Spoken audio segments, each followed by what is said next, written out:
আজ সাদা তিল আর সজনে ডাঁটা দিয়ে এমন একটা রেসিপি শেয়ার করব যেটা নাকি স্বাদে ও গন্ধে একদম ভরপুর।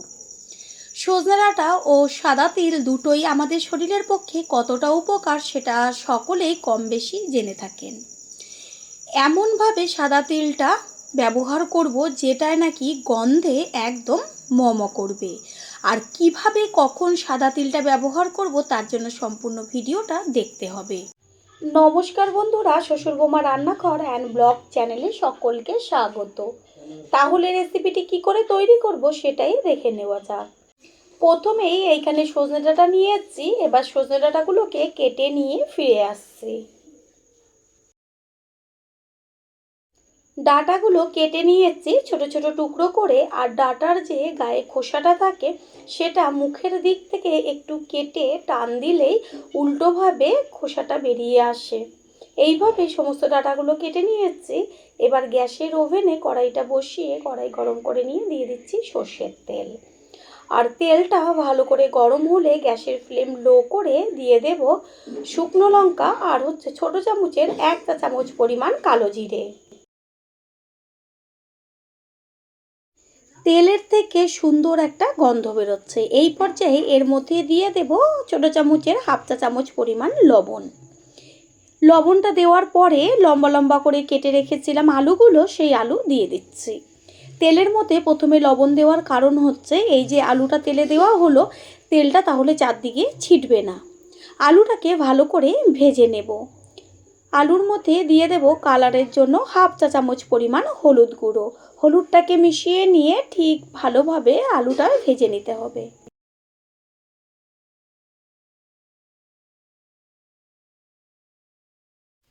আলু 50% মতন সিদ্ধ হয়ে গেছে, বেশ গায়ে একটা কালার এসছে। এই পর্যায়ে দিয়ে দেব লম্বা লম্বা করে কেটে নেওয়া বেগুন। বেগুন এবার আলুর সাথে ভাজা হতে থাকবে। অন্যদিকে আমি একটা মশলা তৈরি করব। একটা মিক্সিং জারের মধ্যে দিয়ে দেব 3 চা চামচ পরিমাণ সাদা তিল। এই রেসিপিতে সাদা তিলের পরিমাণটা একটু বেশি ব্যবহার করব। কোনো রকম পোস্ত ব্যবহার না করে যে পোস্তর স্বাদ পাওয়া যায় সেটা আপনারা একবারের জন্য হলেও রান্না করে খাওয়ার পরেই বুঝতে পারবেন। দিয়ে দিচ্ছি 1.5 চা চামচ কালো সর্ষে। আর দিয়ে দেব ঝালের জন্য কাঁচা লঙ্কা। অল্প পরিমাণ জল দিয়ে এবার এটাকে পেস্ট করে নেব। মশলাটা পেস্ট করে নিয়েছি, এটা কিন্তু সম্পূর্ণ পেস্ট হয়নি এখনও। তারপরে এর মধ্যে দিয়ে দিচ্ছি একটা বড় সাইজের টমেটো। এবার ভালো করে পেস্ট করব। বেগুনের মধ্যে দিয়ে দেব 1 চা চামচ পরিমাণ লবণ। লবণটাকে মিশিয়ে নেব। আর এইভাবে আলুর সাথে বেগুনটা 2 থেকে 3 মিনিট মতন ভাজার পরেই এর মধ্যে দিয়ে দেব কেটে নেওয়া সজনে ডাঁটাগুলোকে। এবার সজনে ডাঁটা আলু বেগুন একই সাথে প্রায় গ্যাসের ফ্লেম লো টু মিডিয়াম করে দিয়ে 4 থেকে 5 মিনিট মতন ভেজে নিতে হবে। সজনে ডাঁটা ভাজা হতে থাক। অন্য গ্যাসের ওভেনে একটা তড়কা প্যান বসিয়ে গ্যাসের ফ্লেম লোতে রেখে দিয়ে দিচ্ছি 2 চা চামচ পরিমাণ সাদা তিল। তিলটাকে বেশ লাল লাল করে ভেজে নেব। সাদা তিলের মধ্যে আছে অনেক গুণাগুণ। সবথেকে বড় একটা গুণ হচ্ছে প্রচুর পরিমাণে আছে ক্যালসিয়াম। সেই কারণে যে কোনোভাবেই আমাদের সাদা তিলটা যদি খাওয়া হয় তাহলে প্রত্যেকেরই শরীরের পক্ষে এটা উপকার। সজনে ডাঁটাটা একটু নেড়ে চেড়ে নিয়ে এদিকে তিলটাও বেশ লাল লাল হয়ে গেছে, ধোঁয়া উঠছে। গ্যাসটা অফ করে দেব। আর দেখাই যাচ্ছে যে কত সুন্দর লাল লাল হয়ে ভাজাটা হয়েছে। ঠিক এই পর্যায়েই নামাতে হবে। সুন্দর একটা ভাজা তিলের মিষ্টি গন্ধ বেরোয়। তরকার প্যানের থেকে প্লেটে ঢেলে ঠান্ডা করে নেব। সজনে ডাঁটাটা সুন্দরভাবে আলু বেগুনের সাথে ভাজা হয়েছে। বেগুনটাও কত সুন্দর নরম হয়ে গেছে। এই পর্যায়ে এর মধ্যেই দিয়ে দেব সাদা তিল সর্ষে ও কাঁচা লঙ্কা টমেটো দিয়ে যে একসাথে পেস্ট করে রেখেছিলাম সেই সম্পূর্ণ পেস্টটা। গ্যাসের ফ্লেম লোতে রেখে পেস্টটার সাথে সজনে ডাঁটা আলু বেগুন ভালো করে মিশিয়ে নিয়ে, যেহেতু সর্ষে রয়েছে সেই কারণে বেশিক্ষণ কষাবার দরকার নেই, 3 থেকে 4 মিনিট মতন কষিয়ে নিলেই এটা হয়ে যাবে। এই পর্যায়ে এর মধ্যে দিয়ে দেব কালারের জন্য হলুদ গুঁড়ো আর সামান্য নামমাত্র একটু কাশ্মীরি লঙ্কার গুঁড়ো, এটা অপশনাল। আর দিয়ে দেব স্বাদ অনুযায়ী লবণ। এবার সব কিছু একসাথে ভালো করে মিশিয়ে নিয়ে 3 থেকে 4 মিনিট কষানো হবে। পুরনো বন্ধুদের সবসময় আমাদের পাশে এইভাবে ভালোবেসে থাকার জন্য অনেক অনেক ভালোবাসা।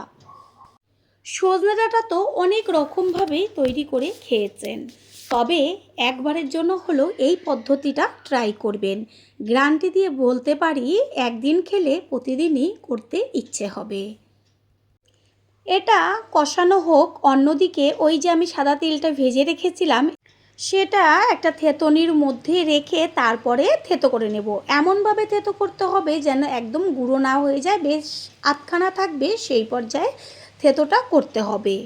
তিল থেতো করে নেওয়া হয়ে গেছে, এবার এদিকে মশলাটাও কষানো হয়েছে। এই পর্যায়ে এর মধ্যে দিয়ে দিচ্ছি উষ্ণ গরম জল। সব সময়ের জন্যই রান্নায় চেষ্টা করবেন একটু উষ্ণ গরম জল ব্যবহার করার। এতে কি হয়, রান্নার স্বাদটা দ্বিগুণ বেড়ে যায়। গ্যাসের ফ্লেম হাই করে দেব, তারপরে একটা ঢাকনা চাপা দিয়ে দেব সমস্ত কিছু ভালোভাবে তাড়াতাড়ি সিদ্ধ হয়ে যাবার জন্য। প্রথমবার যারা আমাদের চ্যানেল ভিজিট করছেন তাদের আন্তরিক শুভেচ্ছা ও অনেক ভালোবাসা।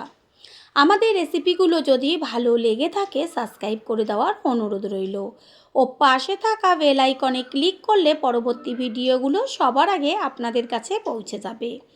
কিছুক্ষণ বাদে কড়াইয়ের ঢাকনাটাকে সরিয়ে দিয়ে ভালো করে ওপর নিচ করে নেড়ে চেড়ে নেব, দেখব সমস্ত কিছু সিদ্ধ হয়েছে কি না। এটা কিন্তু সিদ্ধ হতে বেশি সময় লাগবে না, কারণ ভাজাতেই অর্ধেকের বেশি সমস্ত কিছু সিদ্ধ হয়ে গেছে। এই পর্যায়ে এর মধ্যে দিয়ে দেব হাফ চা চামচ পরিমাণ চিনি, সমস্ত কিছুর ব্যালেন্সটা ঠিক রাখার জন্য। চিনিটাকে মিশিয়ে নেব।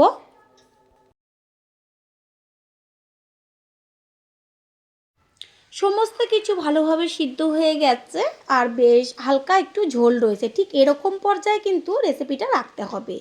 এই সময় দিয়ে দিচ্ছি ওই যে ভাজা তিলটা আধখানা করে গুঁড়ো করে নিয়েছি, সেই ভাজা তিল। এই যে তিলটা দেওয়াতে এত দারুণ একটা গন্ধ আসবে, রেসিপি একদম তৈরি হয়ে গেছে। আর সাদা তিলটা দেওয়ার পরে গ্যাসটা অফ করে দেব, তারপরে ওপরে ছড়িয়ে দেব কাঁচা সর্ষের তেল। এই কাঁচা সর্ষের তেল আর সাদা তিল ভাজা গুঁড়োটা এটা কিন্তু কেউ স্কিপ করবেন না, তাহলে আসল স্বাদটা পাবেনই না। কিছুক্ষণের জন্য ঢাকনাটা চাপা দিয়ে দেব। একটু রেস্ট নেওয়ার পরে ঢাকনাটা সরিয়ে সম্পূর্ণ লুকটা দেখিয়ে দিচ্ছি। এটা খেয়াল রাখবেন যেন একদম শুকনো শুকনো না হয়ে যায়, বেশ হালকা একটু গ্রেভি থাকবে, তাহলেই সমস্ত ভাত এটা দিয়েই খাওয়া হয়ে যাবে। একটা প্লেটে তুলে নেব। আশা করি রেসিপিটি ভালো লাগলো, আর যদি ভালো লেগে থাকে একটা লাইক, কমেন্ট, পারলে একটা শেয়ার করে অবশ্যই জানাবেন। আপনাদের দেওয়া একটা লাইক ও লাইকের পাশে থাকা একটা হাইপ আর একটা শেয়ার আমাদের কাছে অনেক অনেক গুরুত্বপূর্ণ। All friend, thanks for watching my video. আপনারা সকলে ভালো থাকবেন, সুস্থ থাকবেন। আবারও দেখা হবে অন্য কোনো রেসিপির এপিসোডে।